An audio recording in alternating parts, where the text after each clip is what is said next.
उठाओ, आज का वचन मेरे लिए हो, मेरी जिंदगी को बदले, मैं उसे ग्रहण करूं। मरकुस की पुस्तक 10 अध्याय की लाइन को पढ़ेंगे।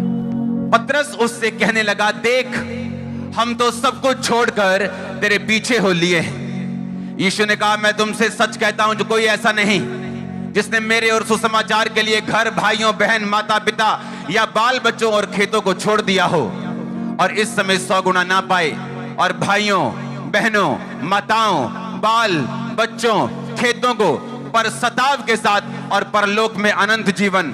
बहुत तेरे जो पहले हैं पिछले होंगे, जो पिछले हैं वो पहले होंगे।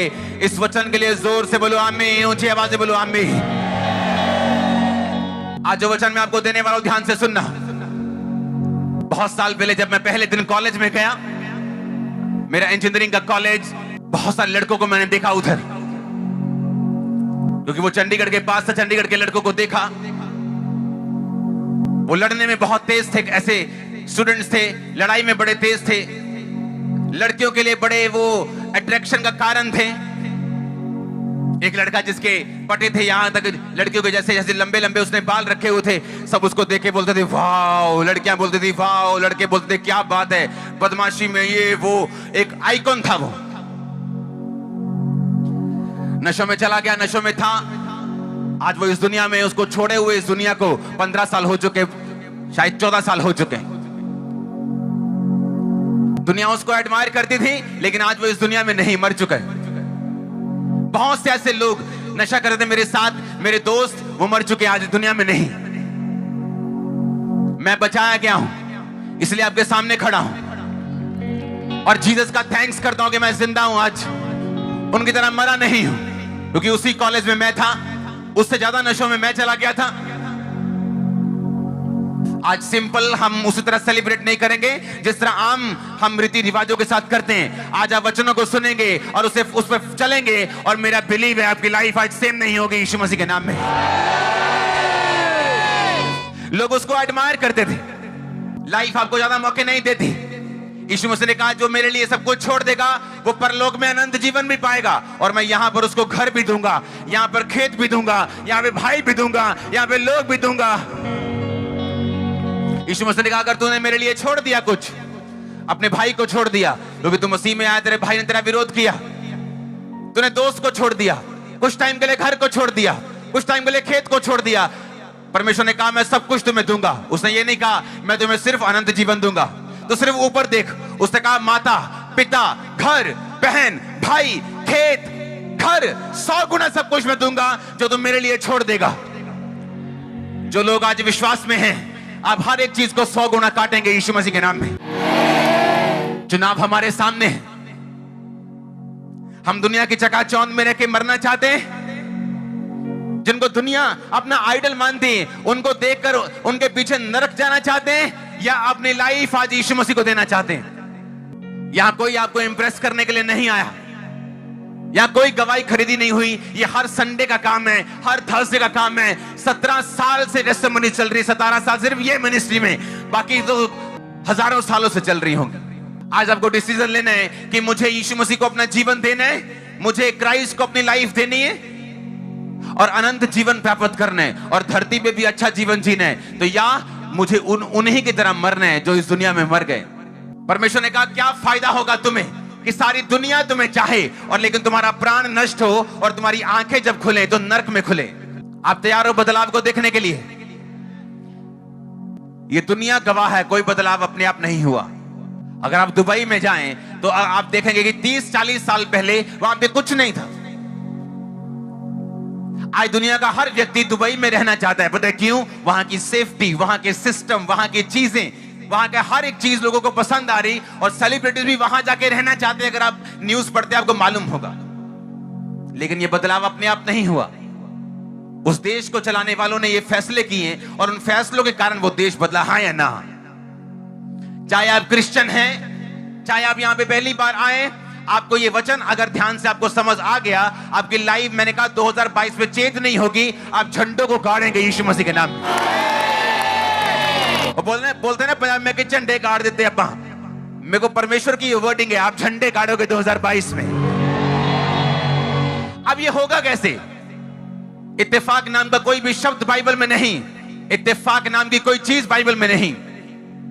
अगर आप जिस फैमिली में पैदा हुए, ये इत्तेफाक नहीं। जो लाइफ में आपके चैलेंजेस आए, ये इत्तेफाक नहीं, ये परमेश्वर का किया हुआ प्लान था।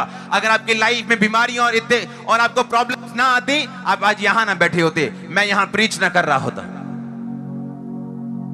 अपनी इंजीनियरिंग करने के बाद मैं ऑस्ट्रेलिया चला गया होता, वहां अपनी लाइफ सेट कर ली होती। लेकिन परमेश्वर ने कहा, जगत की उत्पत्ति से पहले मैंने तुझे चुन लिया अपने कामों के लिए, कि तू मेरे कामों को जगत में प्रदर्शित करे। आप सब लोग चाहते हो बदलाव देखना? अब ध्यान से कान खोलकर वचनों को सुनना। प्रेरितों के काम 16 बाब, उसकी उस आयत को अपनी स्क्रीन के ऊपर हम देखेंगे। लिखा, भीड़ के लोग उसके विरोध में इकट्ठे होकर चढ़ आए और हाकिमों ने पौलुस और सिलास के कपड़े फाड़कर उतार दिए और उन्हें बैंत मारने की आज्ञा दी। बहुत बैंत लगवाकर उन्होंने उसे बंदी गृह में डाल दिया और दारोगा को आज्ञा दी कि उन्हें चौकसी से रखें। उसने ऐसी बड़ी आज्ञा पाकर उन्हें भीतर की कोठरी में रखा और उनके पांव काठ में ठोक दिए। आधी रात के लगभग पौलुस और सिलास प्रार्थना करते हुए परमेश्वर के भजन गा रहे थे और कैदी उनकी सुन रहे थे। इतने में एकाएक बड़ा भूकंप आया, यहां तक कि उस जेल की नींव हिल गई और तुरंत सब द्वार खुल गए और सबके बंधन खुल पड़े। पूरी चर्च बोले आमीन। आप बदलाव देखना चाहते हो? परमेश्वर ने मुझे क्लियरली शब्दों में कहा है कल रात को, क्लियरली, अगर क्रिश्चियन लोग, अगर मसीह लोग, अगर ये चर्च बदलाव देखना चाहती है, तो आज से, कल से आपको रात की प्रार्थनाओं में जाना पड़ेगा और आपकी लाइफ कभी भी सेम नहीं होगी। नाइट प्रेयर्स में जाना पड़ेगा आपको, ये कंडीशन है। मैं आपको रेमा वर्ड दे रहा हूं, मैं आपको वो वचन दे रहा हूं जो परमेश्वर ने मुझे आपको देने के लिए बोला है। मैंने कहा आपको नाइट प्रेयर्स में जाना पड़ेगा। सिचुएशन चेंज होने वाली, मैं आपको प्रोफेसी दे रहा हूं। आपको नाइट प्रेयर्स में जाना पड़ेगा। आप झंडे गाड़ेंगे 2022 में, मैं आपको बता रहा हूं। परमेश्वर ने कहा था तेरे सामने कोई ठहर नहीं सकेगा। मैंने आपको इसका इब्रानी मतलब समझाया था। उसका मतलब कोई भी अपने आप को तेरे सामने पेश नहीं कर पाएगा कि मैं फलाना हूं, मैं तेरे सामने अपने आप को पेश करता हूं, देख अब मैं तेरे साथ क्या करता हूं, तेरा बॉस हूं, देख तेरी कैसे मैं बैंड बजाता हूं। परमेश्वर ने कहा कोई तेरे सामने खड़ा नहीं रह पाएगा, कोई तेरे सामने ठहर नहीं सकेगा। अब सुनो मेरी बात ध्यान से। आधी रात के वक्त, उससे पहले क्या हुआ, पौलुस और सिलास प्रीच कर रहे थे और उन्होंने एक दुष्ट आत्मा को निकाल दिया। वो दुष्ट आत्मा जो थी, लोगों को भविष्य बताती थी और उसके बाद पैसे लेती थी और अपने मालिकों को देती थी। जब वो औरत पौलुस के पीछे आ रही थी, पौलुस को गुस्सा चढ़ा और उसने दुष्ट आत्मा को डांटा और दुष्ट आत्मा निकल गई। और जब दुष्ट आत्मा निकली, तो दुष्ट आत्माएं जो होती हैं, ये विरोध लोगों के बीच में से होकर करती हैं। शैतान आपका डायरेक्ट विरोध नहीं करता, लेकिन तुम्हारा युद्ध मांस और लहू से नहीं, बल्कि अंधकार की शक्तियों, प्रधान हाकिमों, दुष्ट आत्माओं में भी रैंक्स हैं। कुछ दुष्ट आत्माएं देशों के लोगों के ऊपर कब्जा करके देशों को चलाने की कोशिश करती। कुछ दुष्ट आत्माएं ऐसी हैं जो एरिया के ऊपर कब्जा करती। किसी किसी एरिया में आपको मालूम होगा कि सिर्फ किडनी के रोग ज्यादा हैं, किसी किसी एरिया में सिर्फ कैंसर के रोग ज्यादा हैं। फिर दुष्ट आत्माएं लोकल लेवल पे काम करती हैं। जिस तरह हमारा स्ट्रक्चर होता है पुलिस का, कोई हवलदार है, कोई एसएसपी है, कोई डीजीपी है, दुष्ट आत्मा भी स्ट्रक्चर में काम करती। अब जब दुष्ट आत्मा निकाली तो विरोध कहां से होगा? डायरेक्ट तो दुष्ट आत्मा बोलने नहीं आएगी। उसने लोगों के बीच में से विरोध किया और पौलुस और सिलास को पकड़ के उन्हें बैंते मारी और जेल में बंद करके उनके पांव को, टांगों को काठ में, लकड़ी में यीशु मसीह की तरह ठोक दिया। और एक बात याद रखो, आप यीशु मसीह के लिए मरने के लिए नहीं बुलाए गए, वो मर चुका आपके लिए, आपको आप जीने के लिए बुलाए गए। आप लंबा जीने के लिए बुलाए गए हो, आप सामर्थ के साथ प्रीच करने के लिए बुलाए गए। अब पौलुस को यह बात मालूम थी कि मैं मरने के लिए बुलाया नहीं गया हूं। जब चेलों ने जब लोगों ने उस पे पत्थर वार करके उसको मारा, मरा समझ के चले गए, इतने पत्थर मारे, तो पौलुस ने एक बार भी नहीं कहा स्तिफनुस की तरह मेरी आत्मा को परमेश्वर ग्रहण कर। वो चुप रहा। उसे मालूम था जब तक मेरे मुंह से नहीं निकलेगा मेरी लाइफ कोई नहीं ले सकता। और जैसे चेले आके पौलुस के पास खड़े हुए, पौलुस उठ खड़ा हुआ और फिर से अपने काम पे लग गया। आपको मालूम है कि नहीं? अब ये पौलुस जो था, ये सीक्रेट जानता था, ये भेदों को जानता था। पौलुस आम व्यक्ति नहीं था। पौलुस ने सबसे ज्यादा कलीसियाएं, बाइबल में सबसे ज्यादा कलीसियाएं पौलुस ने स्थापित की हैं। नए नियम में आधे से ज्यादा जो नियम है, जो बाइबल है नए नियम की, यीशु मसीह के बाद की, वो पौलुस ने लिखी। पौलुस भेदों को जानता था, उसे मालूम था कि मुझे प्रॉब्लम से बाहर कैसे आना है। और बाइबल कहती आधी रात के वक्त, उनसे पढ़ेंगे फिर से, आधी रात के लगभग पौलुस और सिलास प्रार्थना करते हुए परमेश्वर के भजन गा रहे थे। जब उनके पांवों को काठ में ठोका हुआ था, वहां पर वो बैठकर माफीनामा लिखने की तैयारी नहीं कर रहे थे कि एक सरकार को माफीनामा लिख देते हैं, हमें माफ कर दीजिए, आपके एरिया में दोबारा प्रीच करने नहीं आएंगे। बाइबल कहती आधी रात के वक्त वो उठे, हाथों में जंजीरें, कहा कोई बात नहीं, ढोल की नहीं जंजीरें बजाते हैं, ठप ठप ठप ठप, चल तू गाएगा। वो गा रहे हैं और वो बजा रहे हैं और तालियों के साथ आधी रात को। और कैदी देख रहे हैं, ये पागल हो गए क्या? इनके पांव काठ में ठुके हुए, इन पे बैंते मारी, पीठ इनकी छिली हुई, कपड़े इनके फटे हुए, और ये आधी रात को क्या कर रहे हैं? पौलुस और सिलास इस बात को जानते थे। भजन संहिता के सभी वचनों को हम पढ़ेंगे। जब मैं बिछोने पर पड़ा तेरा स्मरण करूंगा, तब रात के एक एक पहर में तुझ पर ध्यान करूंगा। कौन कह रहा है? ये भजनकार कह रहा है, दाऊद कह रहा है, उसका बेटा कह रहा है। हाँ, आगे उसके अगला वचन पढ़ेंगे। मेरी आंखें रात के एक एक पहर से पहले खुल गईं कि मैं तेरे वचनों पर ध्यान दूं। ये वो लोग हैं जो आत्मिक रूप से और शारीरिक रूप से बड़े सक्सेसफुल थे। और कोई भी सक्सेस अपने आप नहीं मिलती, ये उसकी एक आदत है। आप मेरी बात समझ रहे कि नहीं? एक सक्सेसफुल बंदा कह रहा है, मैं क्या बोल रहा है वो, एक फिर से वचन पढ़ेंगे। कहता मेरी आंखें रात के एक एक पहर से पहले खुल गई। अगर आप क्रिश्चियंस हैं और पूरी रात सोते हैं, मैं आपको दावा करता हूं, लिख के देता हूं, शैतान आपका पीछा नहीं छोड़ेगा। आपको फाइट करनी पड़ेगी और आप जीतेंगे नहीं। आप कहेंगे मैं बहुत अच्छा हूं, लेकिन ये मुसीबत क्यों नहीं पीछा छोड़ रही मेरा? ये प्रॉब्लम क्यों नहीं जा रही? मैं प्रेयर भी कर रहा हूं, मैं ये भी कर रहा हूं, मैं बड़ा पवित्रताई में भी हूं, लेकिन एक खास तरह की मुसीबत है, एक खास तरह की जो एक ब्रेक थ्रू है, जो आपको चाहिए वो आपको नहीं मिल रहा। Night prayer. दाऊद कह रहा है रात के एक एक पहर से पहले मेरी आंखें खुल गई।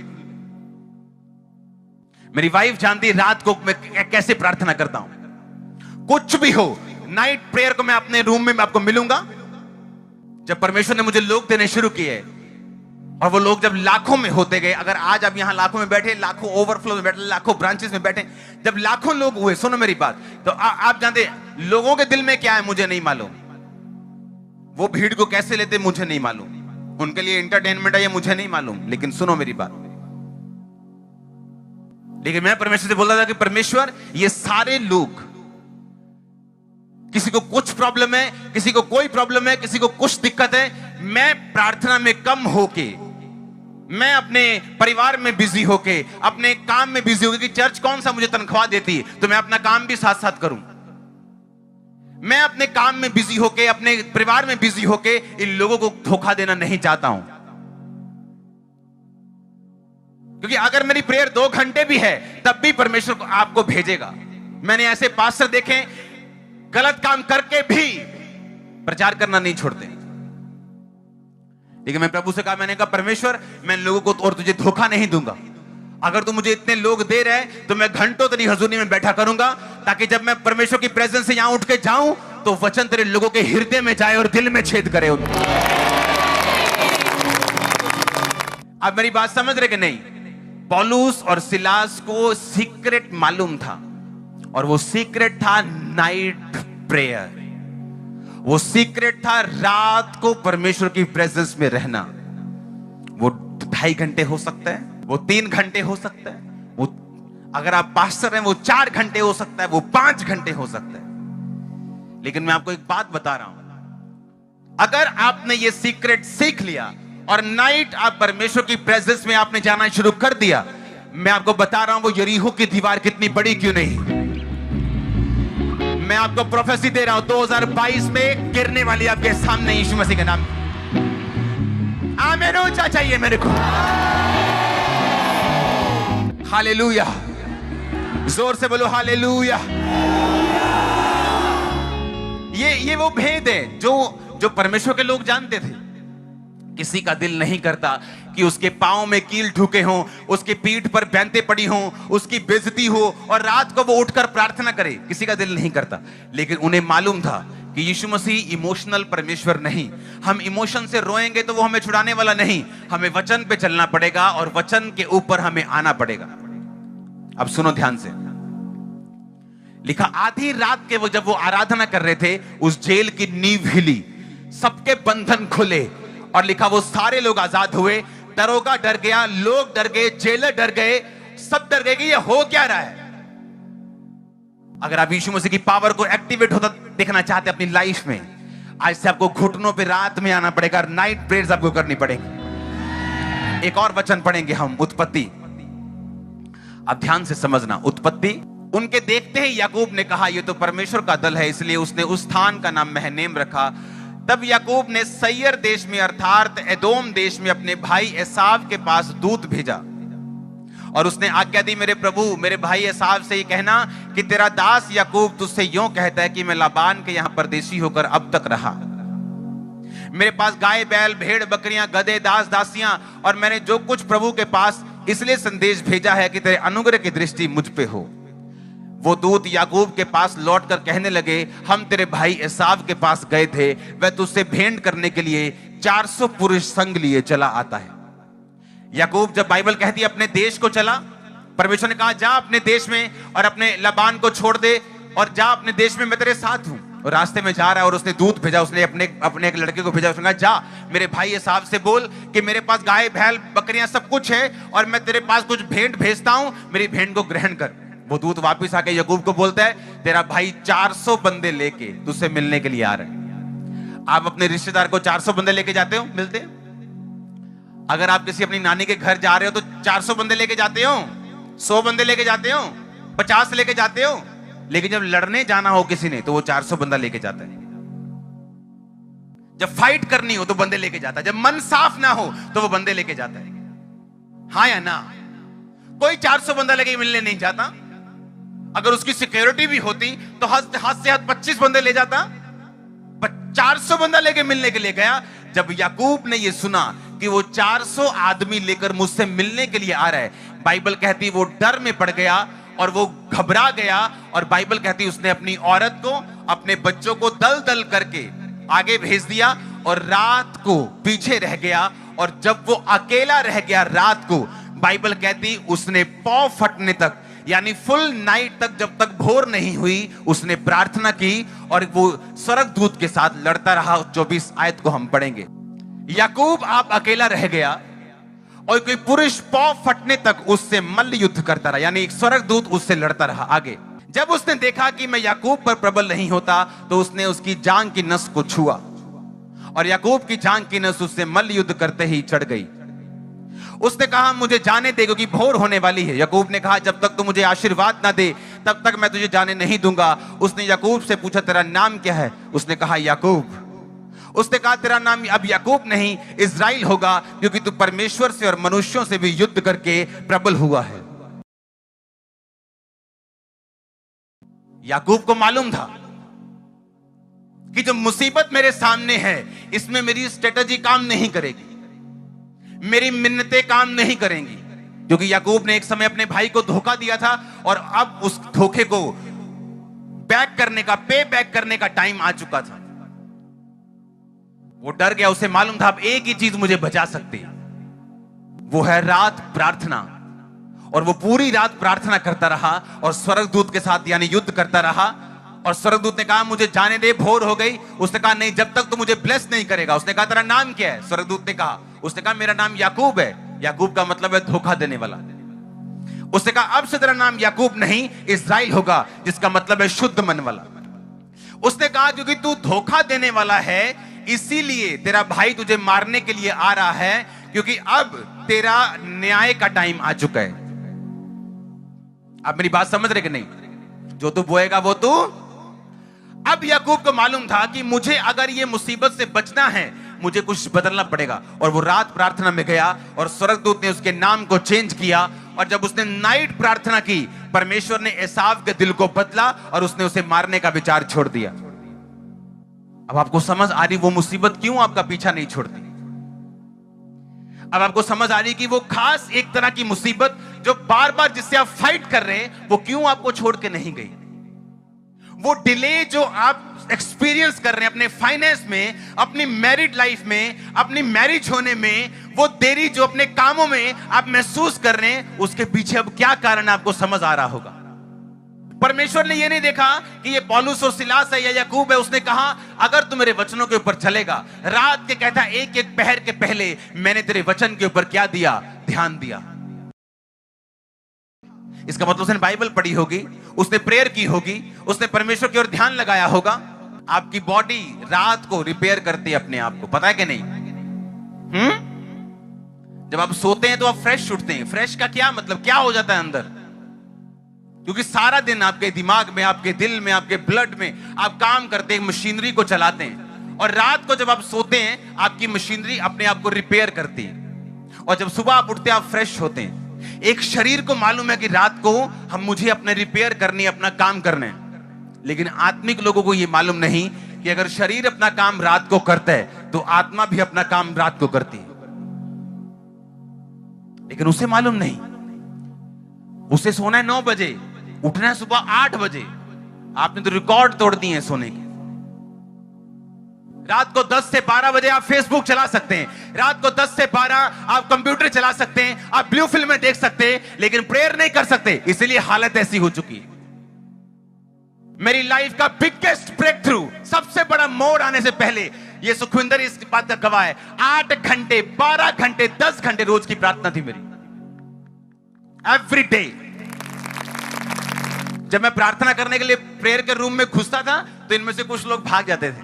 उनको मालूम था फंस गए, अब ये 6 घंटे बंदा उठेगा नहीं तो मुझे काम पे निकलना, मैं जा रहा हूं।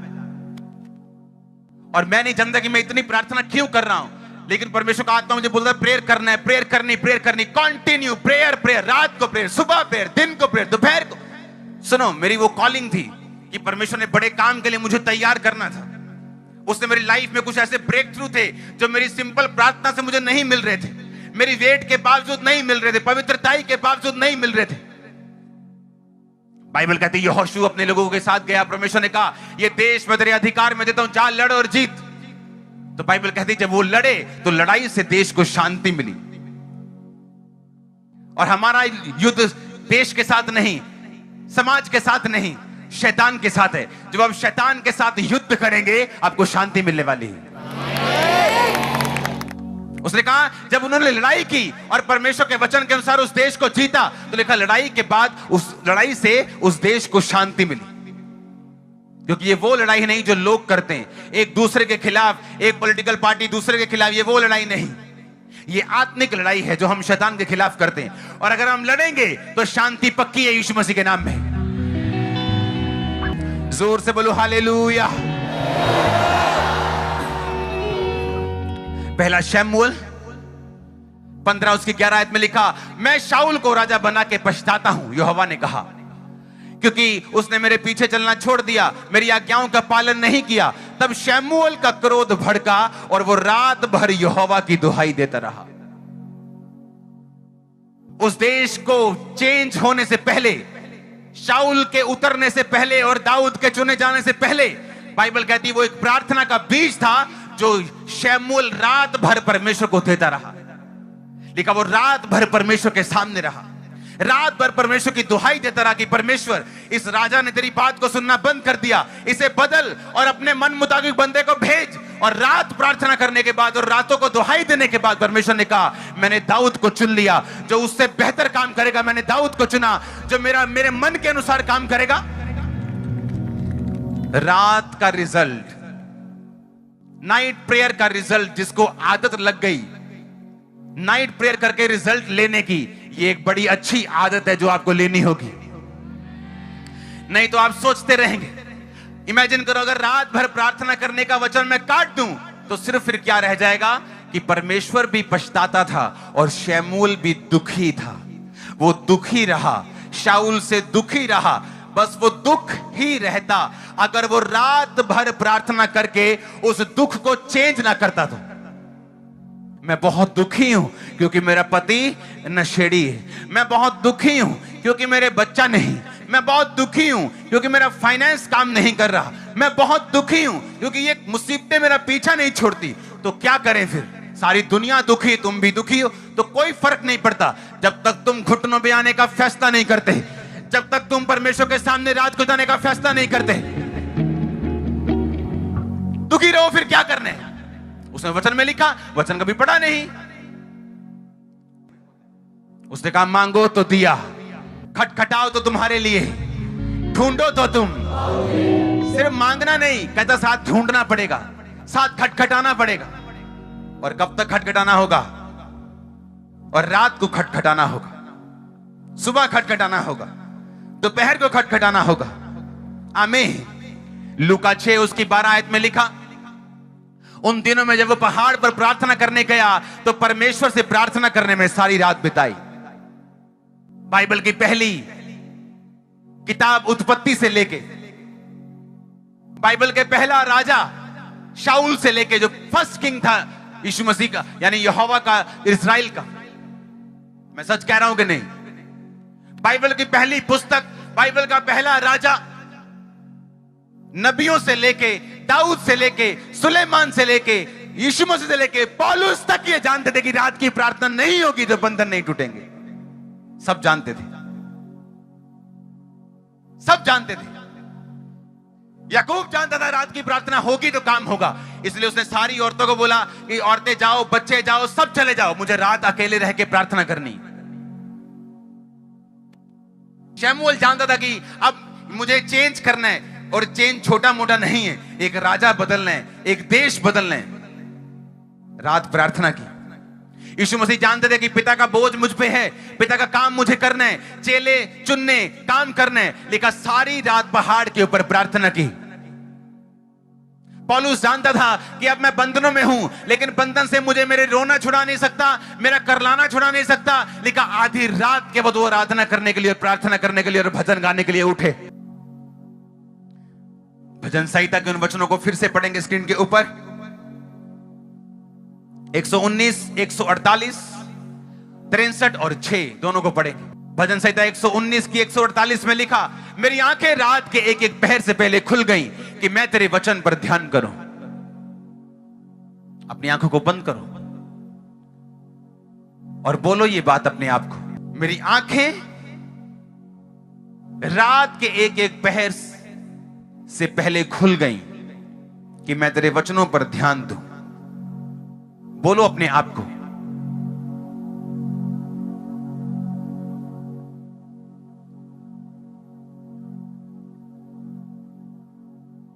तिरसठ उसकी 6 आयत, जब मैं बिछोने पर पड़ा तेरा स्मरण करूंगा, तब रात के एक एक पहर पे तुझ पर ध्यान करूंगा। ये वो लोग थे जो 66 लड़ाइयां लड़के भी 66 जीते और देश की इकोनॉमी को कुछ नहीं हुआ। ये वो लोग थे शमूएल के जैसे कि सारी उम्र एक भी वचन धरती पे परमेश्वर ने गिनने नहीं दिया, बेइज्जती नहीं होने दी। ऐसा नहीं था कुछ भी बोल दो, पूरा हो गया डाल दो, नहीं पूरा काट दो। ये ड्रामेबाजी नहीं थी शमूएल के पास, क्योंकि वो रात का प्राणी था। वो एलिया रात का प्राणी था, पौलुस रात का, यीशु मसीह रात को। कहां नब्बे कहते ना, कितने कुंडी फसी, इत्थे फसी। आई समझ, कितने फसी, कितने फसी, इत्थे फसी कुंडी। इत्थे क्रिश्चियन लोगों की कुंडी फसी, एक इथों निकल गए। मैं आपको सच कह रहा हूं, मैं आपको मैं मुहावरा नहीं दे रहा हूं। आप झंडे गाड़ोगे 2022 में, झंडे। मैं सिर्फ आधा घंटा रात की प्रार्थना की बात नहीं कर रहा हूं, हाँ, कि रात ਨੂੰ लंच ਦਾ टाइम है, रोटी दे ਕੀਤੀ 2 ਮਿੰਟ में प्रभु जी बरकत दे, प्रभु जी ਨੂੰ शुद्ध करी, प्रभु जी एक ਕੱਖ ਹੱਲੇ भी रोटी दे उत्ते कि ठंडी ना हो जाए किते। ये वो वाली प्रेयर नहीं है, क्योंकि रात को आप डिस्टर्ब नहीं हो। आपका बॉस आपको कॉल करके नहीं पूछेगा कि क्या किया। रात को शैतान आपको पाप की ओर खींचेगा और आपको परमेश्वर की ओर जाना है। रात या तो बनाएगी या तो बिगाड़ेगी आपने। बॉडी को पता है रात को रिकवर करना है, लेकिन स्पिरिचुअल आदमियों को यह नहीं पता कि रात को हमने अपनी स्पिरिट को चार्ज करना है। आप समझ गए कि नहीं? कहां फंसे हुए वो सींग, कहां प्रॉब्लम है, कहां वो दिक्कत है, क्यों वो काम नहीं हुआ, आपके अच्छे होने के बावजूद भी अब आपको समझ आ रही होगी। जिस दिन आप घुटने लगा दोगे उस दिन आसमान खुल जाएगा आप लोगों के लिए।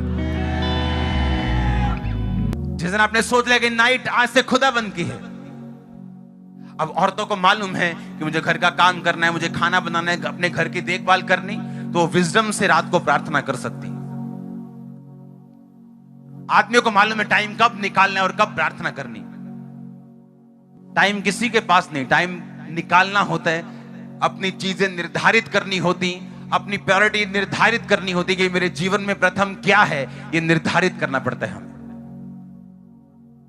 ऐसे लोग हैं दुनिया में जो दिन में 5 बार अपने अपने धर्म की चीजों को पढ़ते हैं, और उस देश का राजा भी पढ़ता है, उस देश का प्रधानमंत्री भी पढ़ता है, और आप बोलते हो कि आपके पास प्रार्थना करने का समय नहीं। अपने हाथों को उठाओ, थैंक यू जीसस। आप वायदा कर रहे हैं खुदावन से रात प्रार्थना का, अपने हाथों को उठा।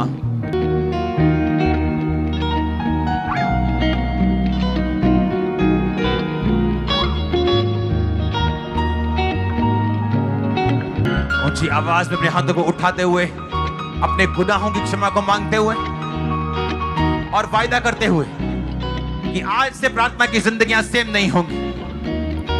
ऊंची आवाज में बोलो, परमेश्वर प्रार्थना का आत्मा वो मुझे दे। आज से जब मैं यहां से वापस आऊं, मैं सेम ना हूं यीशु मसीह के नाम में।